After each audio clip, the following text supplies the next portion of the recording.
ప్రపంచంలో యువత ఎక్కువగా ఉండేది భారత్లోనే అని ఏపీ సీఎం చంద్రబాబు అన్నారు.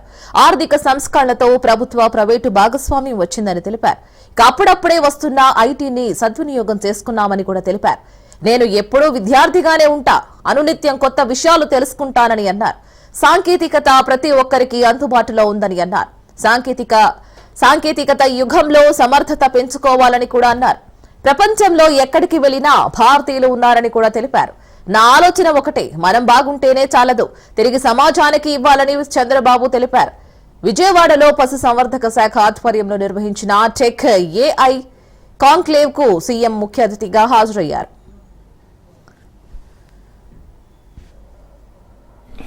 అది ఒక ఆలోచన. జిఎఫ్ఎస్టి అనేది మీరు చూస్తే ఈరోజు ఈ పేరే global forum for sustainable transformation.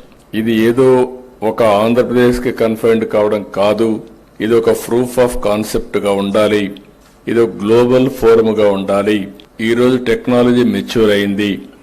దీన్ని ఏ విధంగా ఆలోచించాలో ఆలోచించి ఒక 5-6 సంవత్సరాల కంటే ముందు ఈ ఆర్గనైజేషన్ స్టార్ట్ చేశాం. ఇక్కడ డబ్బులు ముఖ్యం కాదు, టెక్నాలజీ ఈజ్ అవైలబుల్ నౌ. మొన్నటి వరకైతే మనం క్వాంటమ్ వ్యాలీ గురించి, క్వాంటమ్ కంప్యూటింగ్ గురించి మాట్లాడలేదు.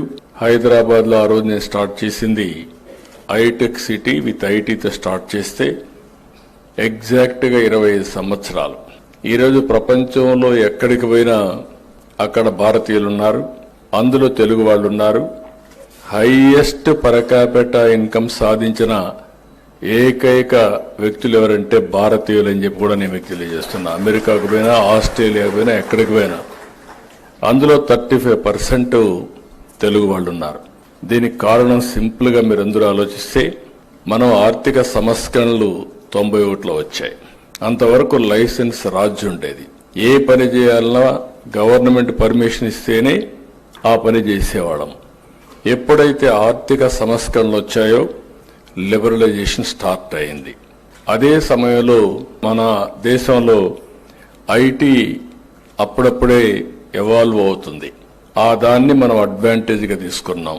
అంటే ప్రపంచంలోనే ఐటీ ఫస్ట్ మూవర్ అడ్వాంటేజ్ తీసుకున్న దేశం, అందులో రాష్ట్రం ఆంధ్రప్రదేశ్ అని చెప్పి కూడా నేను మీకు తెలియజేస్తున్నా. అది అనదర్ అడ్వాంటేజ్.